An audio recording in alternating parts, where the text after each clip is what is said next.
Douglas Allen Bickford is the 23rd of June 2022 at 9 a.m. here in Klamath Falls, Oregon. Broadcasting live out of my hometown, out of my 105-year-old house here. From my hometown, which is Klamath Falls, Oregon. I am teaching you how to be positive. We can all be positive. It depends on you, okay? You have a choice to make. You can be positive or you can be negative, okay? We have all caused pain and to others and ourselves, okay? That's a fact of life. You have to be able to accept that fact that you have caused pain to yourself and others, okay? And once you accept the fact that you have caused pain to yourself and others, then here's the fix for that. So you can be positive, okay? Like I said, once you accept that fact that you have caused pain to yourself and others, the way to be past it and let go of that, okay, is to first of all ask God for forgiveness if you believe in a creator, or ask forgiveness from yourself if you don't believe in a creator. Ask forgiveness from God. I call the creator the Great Spirit. Ask God for forgiveness for your mistakes of causing pain to yourself and others. And then forgive yourself. Let go of it.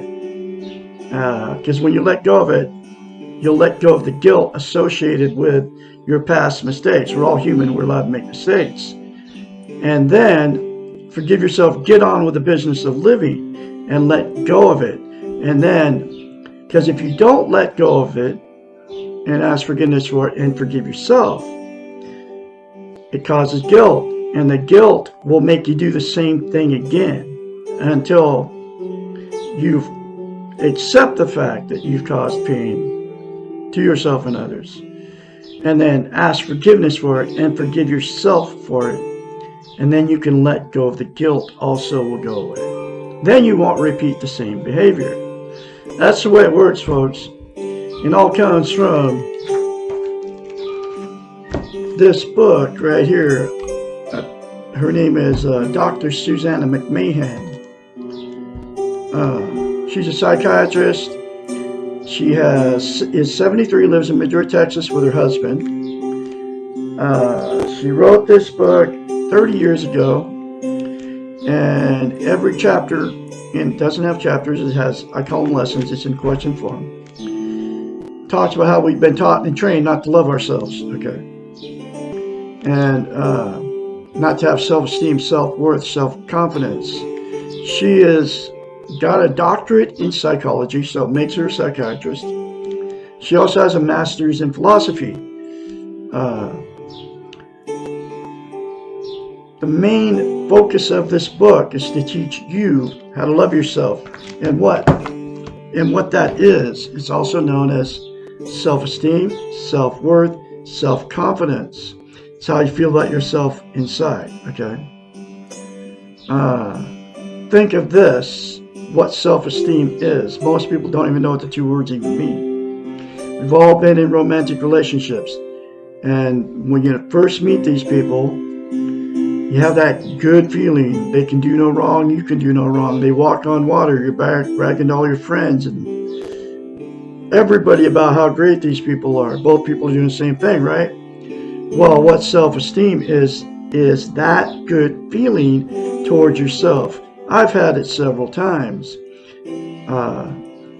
So,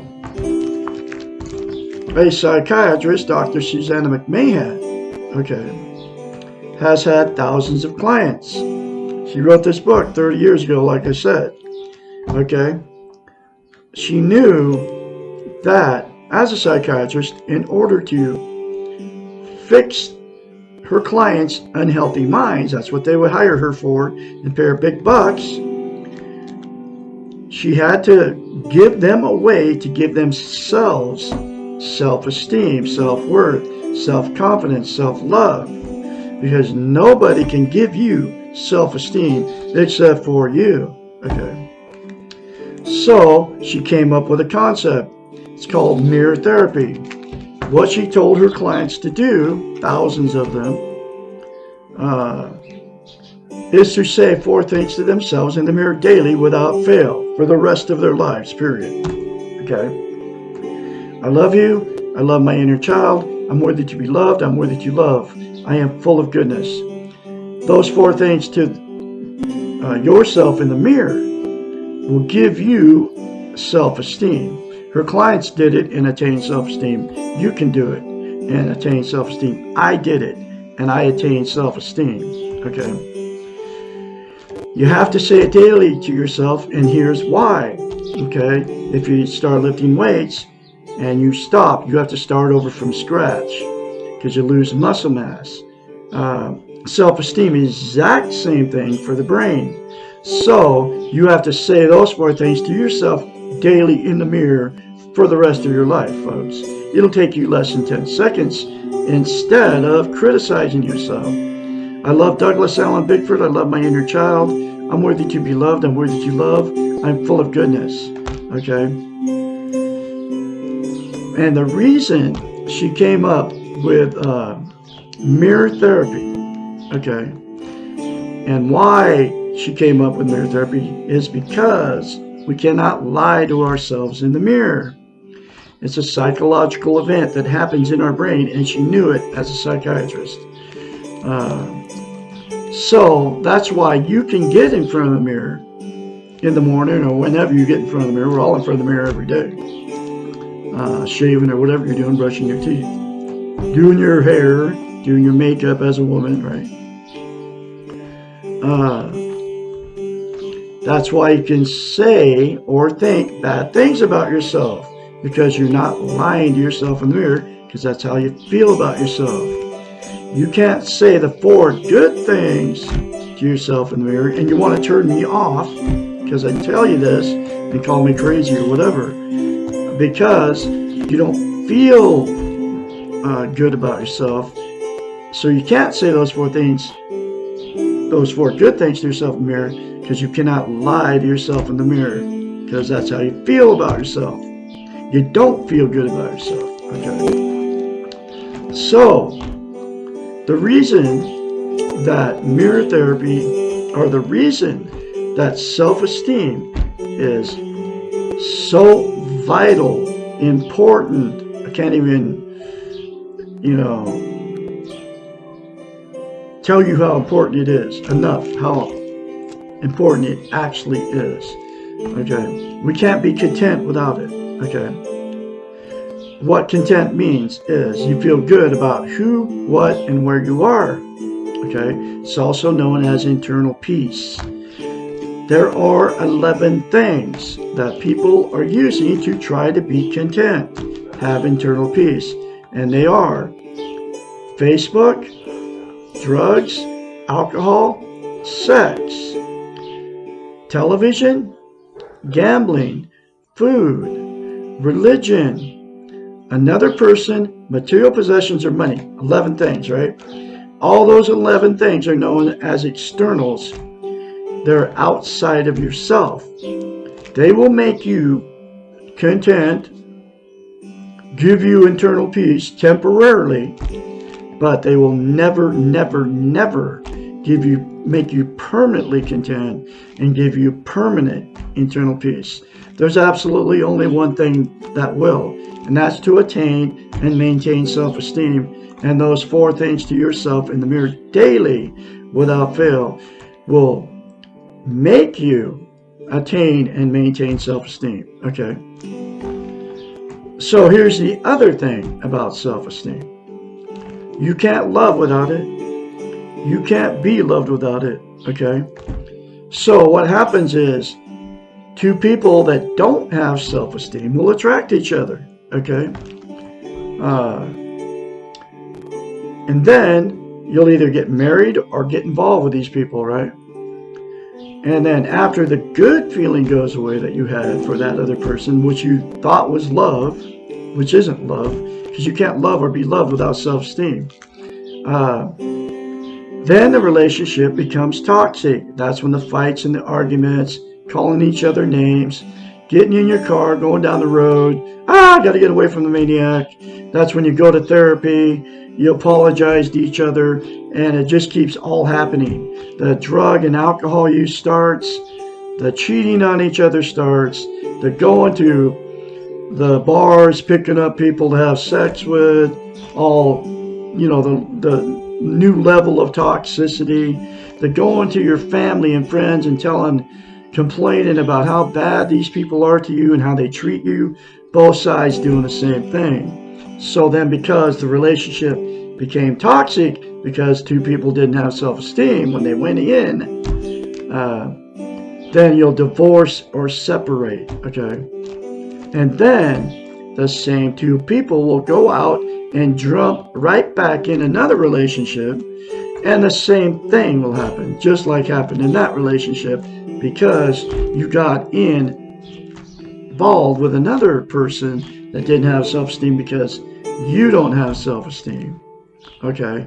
There's only one way to get in a healthy relationship, and that is to have self-esteem before you get in a relationship. It's why I've been married 4 times, okay? They call it relationship jumping, But I've attained self-esteem now. I have self-love, self-confidence, self-worth. And the next person I get involved with romantically will love herself, and I will attract somebody that loves themselves just like I love myself.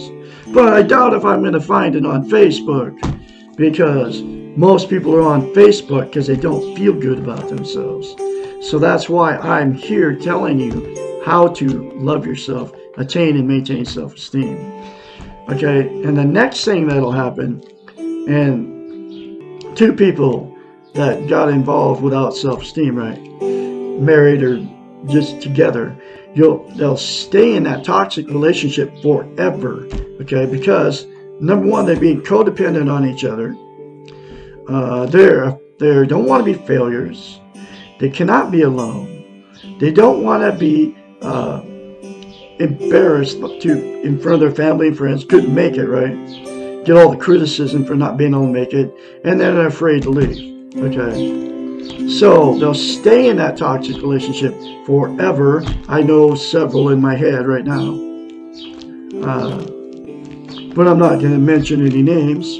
Taking the emotional, physical, and sexual abuse, and then at that point it becomes a dysfunctional family, and then all that emotional, sexual, and physical abuse by all the children just gets swept under the rug. Okay, and then a dysfunctional family produces more dysfunctional families. A lot of that is happening too. I'm a product of one. Okay. And there's a lot of you out there, products of dysfunctional families too. Okay. So it just continues on down the line.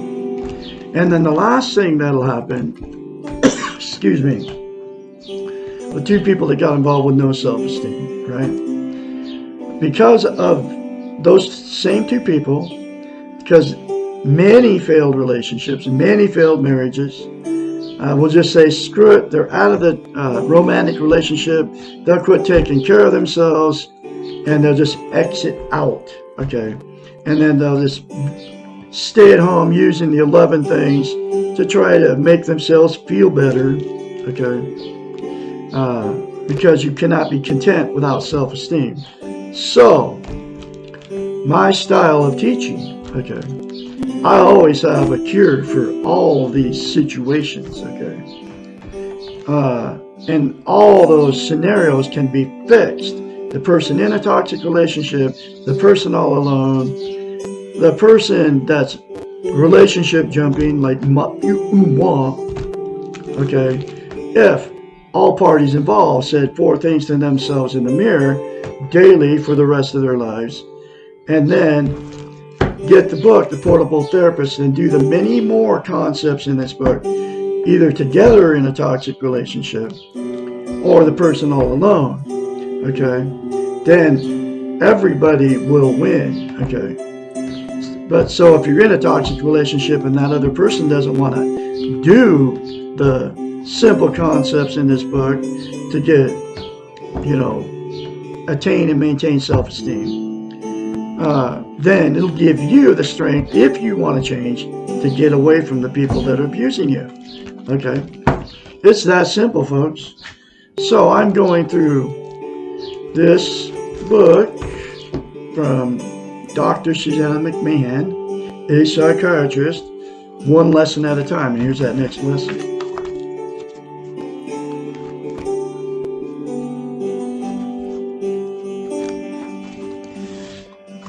This is a very important chapter, folks. But who is this inner child? Lesson 38. Emotionally, we never grow up, and this is all true, and it's from a psychiatrist. Okay. Our feelings do not mature. Anger or sadness in a 2-year-old are the same emotions in an adult. The way in which we express our feelings can be immature or mature manifestations of the emotions, but the feelings themselves are timeless. One way to think of the inner child is as the unappointed guardian of our emotional warehouse. He or she rules over our emotions and our needs until the needs are met and the emotions are acknowledged. Only when the inner child is parented, taken care of, in parentheses, will he or she allow the adult side of ourselves to guard the warehouse. What is stored in this warehouse, which is the domain of the inner child? All the pain, all the rejections, the loneliness, the abandonment, the fears, the insecurities of our lives. Every time we have been hurt, every rejection, every painful message that we have ever received is stored away in the inner child. How do we know that our inner child is there? Every time we overreact to a stimulus, the inner child is acting out. Whenever we feel out of control and helpless, our inner child has taken over. Whenever our needs are controlling our behaviors, the inner child is demanding to be taken care of. Each time that we feel helpless or hopeless or completely overwhelmed, and the feelings do not match the reality of the situation, our inner child is yelling for attention. Does everyone have an inner child? Yes! Exclamation point. All of us began by perceiving the world through the child's eyes, and all of us have some memories of those perceptions. The child within us remembers the helplessness of feeling out of control. This child has countless experiences of unfairness, and he or she remembers all of them. This child personally knows how difficult it is to make sense of a world which is incomprehensible. The inner child has learned what works in the short term, and what works is to yell and scream and demand attention, or become passive, withdrawn, and helpless, and to wait for help. If help does not arrive, then hopelessness sets in. Whenever the child overtly acts out or passively withdraws, the inner child knows that he or she does not have control over what will happen. A healthy inner child knows how to trust that his or her needs will be met and this child learns how to delay gratification. Most of us, now think about this, unfortunately do not have healthy inner children. Do you know why? Because nobody's teaching it. Okay. Nobody's teaching it. Not on Facebook, not on the television, nowhere. You don't even hear the word inner child. Nobody knows we even have one. You don't know you have one when I'm talking to you. I didn't know until I read it from a psychiatrist, Dr. Susanna McMahon, and it changed my life. I have a healthy inner child right now. I never used to. All the way till 65 years living in, after I left my fourth marriage, living in an RV in Christmas Valley, Oregon. I kid you not. So I'm talking about billions of people on the planet do not even know we have an inner child. Okay.